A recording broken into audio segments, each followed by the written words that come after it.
Hey everybody, how you doing? Today I'll be talking about Lee Cronin's The Mummy, and this was about this journalist that's staying in a Saudi Arabian country with his wife and his family, and later on he finds out that his daughter is missing, been kidnapped by this woman who happens to know about what why this ritual stuff is going on, and she's like a witch woman, like she has a backstory, but she kidnaps this girl and the family end up like trying to find her.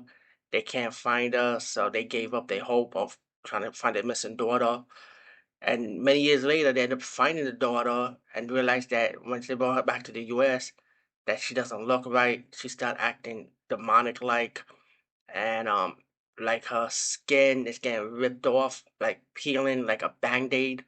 And that's where the mummy part comes in because her skin is the band-aid. They start seeing like Egyptian hieroglyphic writings on them. I thought that was creative though. I ain't gonna lie, but it's like it's just to me it gets silly when like how it's played out, like to because it doesn't. I mean, to me, that's the mummy part. When you find out that the witch woman did the ritual to keep this demon in a vessel and to contain it, until the demon is free.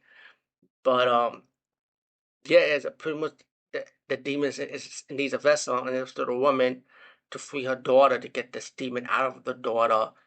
And I did like the ending for the movie because the ending was like a payback ending, like revenge type of ending, I would say, for the family, which I did enjoy the ending.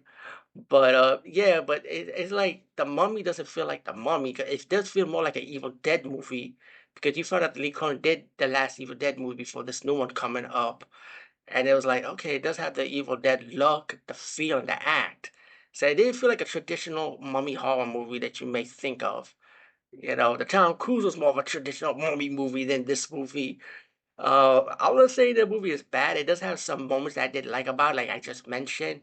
But then you expect something traditional, you're not gonna get it with this movie. So yeah, again, one of those movies that is either you're gonna like it or you're not gonna like it.